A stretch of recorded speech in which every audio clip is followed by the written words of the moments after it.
إياك نعبد وإياك نستعين. Secretary General OIC,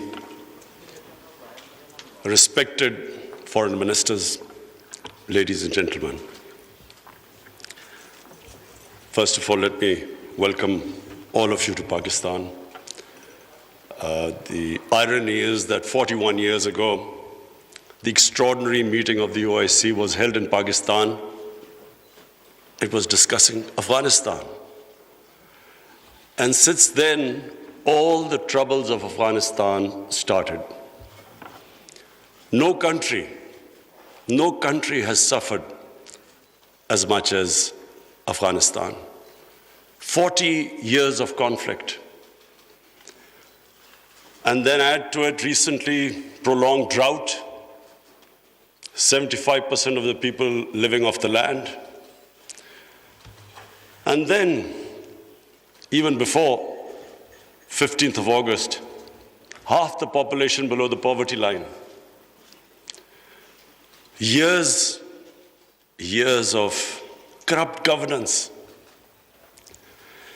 75% of the budget supported by foreign aid.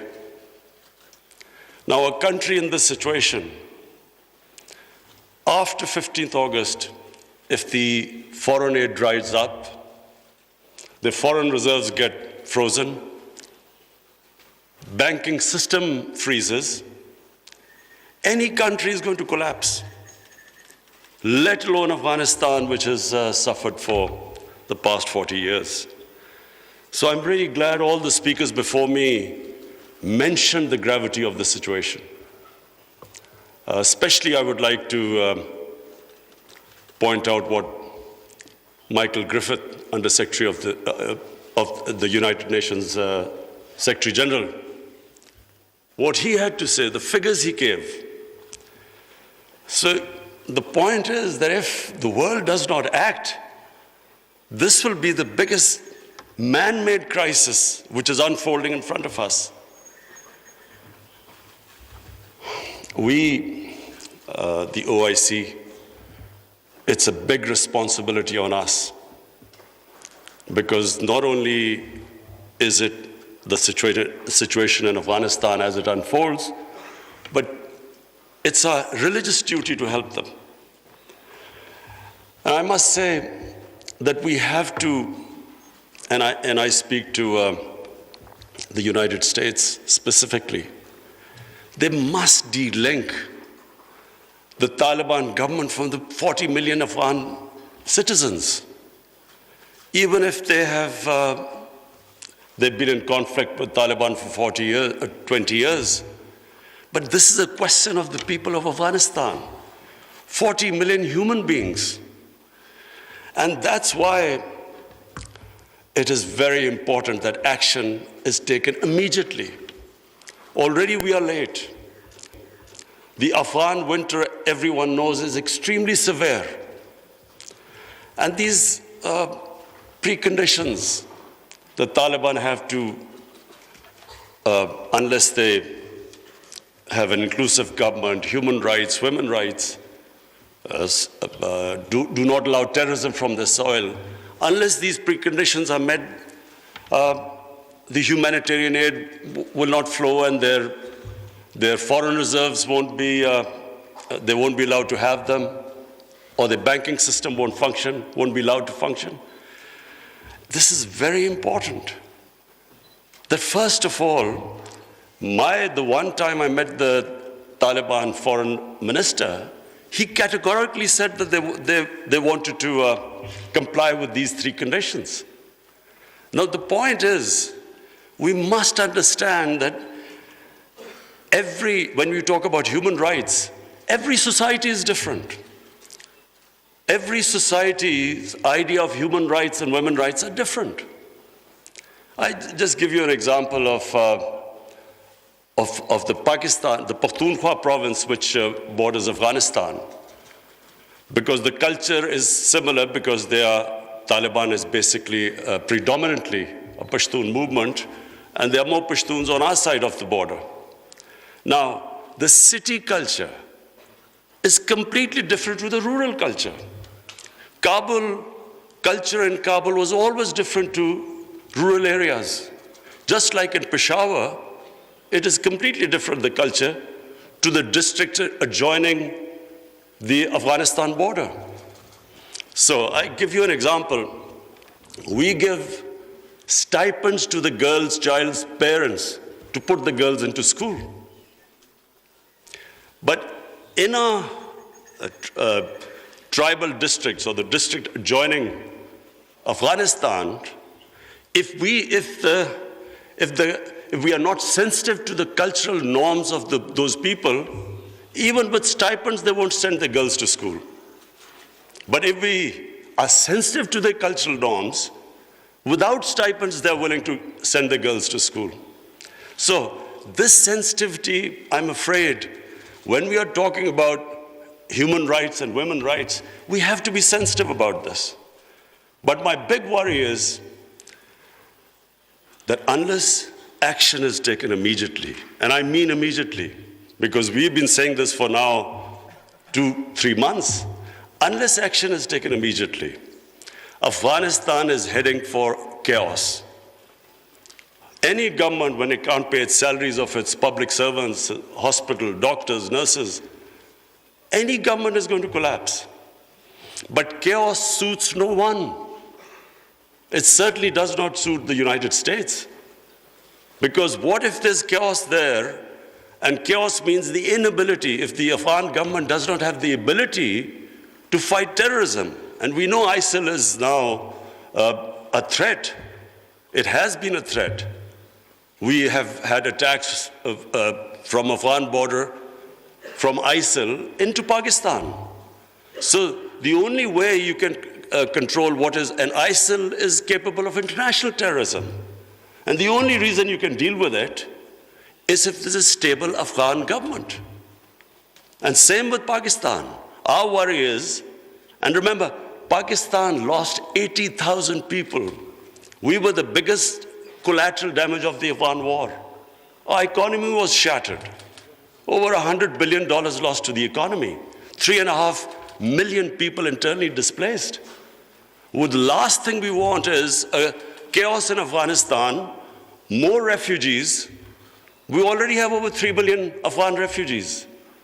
To date, we have 234,000 Afghans who've overstayed their visa because their situation in Afghanistan means they can't go back. And remember, this is a country, like most developing countries, who are suffering from the fallout of the coronavirus. COVID-19, we're all suffering from the impact it has had on world economies. So we are in no position to deal with this, another influx of refugees and terrorism. So my request to the international community, to the United States specifically, I know the Europeans are extremely sensitive. They understand the situation. There's a refugee problem not just in Europe, all over the world. So everyone knows that this chaos will lead not just countries like Pakistan and Iran. Other countries will also eventually have refugee problems. But in much richer countries, you have 2,000-3,000 refugees, and there's an issue. The far-right parties raise this issue about refugees. But we poor countries, who are struggling, whose economy is just about getting on their feet, how do we cope with hundreds and thousands of refugees? So it is in no one's interest that there's chaos in Afghanistan. And that's why I was very impressed by the Islamic Development Bank's suggestions of immediate, medium, and long-term ways of helping the people of Afghanistan or making the economy sustainable. I would look forward to the foreign ministers that you will come up with a roadmap by the end of this evening. And that roadmap not only should be pushed by the OIC, by the United Nations, by the European Union, and by, of course, the United States. Because, as I repeat, chaos in Afghanistan suits no one. And finally, because I have this platform of the OIC foreign ministers, I would just raise two more points. One is Palestine and Kashmir. The people of Palestine and Kashmir look to us. They want to see a unified response from us about their human rights, about their democratic rights, rights which United Nations Security Council resolutions have given them, and unfortunately not implemented. We should, on every forum, raise our voices and a unified stance. And lastly, I want to talk about Islamophobia. Unfortunately, the refugee crisis in Western countries has exacerbated Islamophobia. Islamophobia really started reaching a dangerous levels after 9/11, when terrorism and Islam were connected. When terms like radical Islam came, they connected somehow. Islam was responsible for terrorism and radicalization. So this connection has made life difficult for people living in Western countries, Muslims living in Western countries. The man in the street in the West cannot distinguish between what is a moderate Muslim and what is a radical Muslim. So you have stuff like in New Zealand, a man walks into a mosque and shoots 50 people. It's because this term, radical Islam, Islamic terrorism, they have to be delinked. And secondly, the reason for Islamophobia is people in the West do not understand when our Prophet Muhammad sallallahu alaihi wasallam is mocked or ridiculed or insulted. They can't understand the reaction amongst the Muslims because their attitude to religion is different to ours. So it's very important for the OIC to play its part in explaining to the Western world on forums like European Union, United Nations, their think tanks, making them understand. Rather than this gap growing between Muslims and non-Muslims because of inability to understand Islam, it is our responsibility in the OIC that we make them understand. We have in Pakistan formed an authority. It's called Rahmatul Lil Alameen Authority. The purpose is to have top Pakistani scholars in this authority who coordinate with Muslim scholars all over the world. And one of the objectives of this Rahmatul Lil Alameen Authority is that there should be a considered intellectual response when things like a cartoon appears insulting our Holy Prophet, peace be upon him. There should be a proper response from scholars to make them understand why Muslims react, that the love and reverence we have for our Holy Prophet, peace be upon him, because they don't understand this. And secondly, to make them understand that our Holy Prophet was called Rahmatul Lil Alameen. He was to bring mercy for mankind. He was not called Rahmatul Muslimeen. He was not just for Muslims. Just like our God, Allah, is God of all human beings. So our Prophet united human beings. His whole message was of love. But this is not, the people in the West do not understand this. There is so much propaganda against Islam. And unfortunately, we do not have a coherent and an intellectual, scholarly response to this. So one objective of this authority is to, in coordination with all the Muslim scholars, we will respond, and we would like the OIC Secretary General also to know about this response. We will consult you. And whenever anything happens, there should be a proper response to that. But secondly, it's also for my own country, because we feel that we can raise the morality and the ethics of our society by making people understand the seerat of the Prophet, his teachings, to raise the ethical standards in our country, and at the same time unite our people. Because unfortunately, religion is used by elements in our society to divide people, spread hatred. The whole idea is to unite human beings under the teachings of our Prophet. So finally, I again welcome all of you.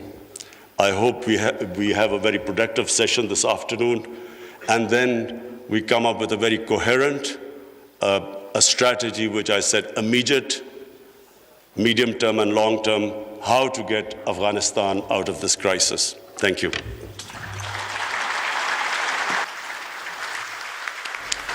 OIC का गैर मामूली इजलास, इससे वज़ीर आज़म पाकिस्तान इमरान खान खिताब कर रहे थे। उन्होंने कहा 9/11 के बाद इस्लाम को दहशत गर्दी से जोड़ा गया, हमें तौहीन मज़हब के ख़िलाफ़ मुत्तहिद होकर बात करनी होगी।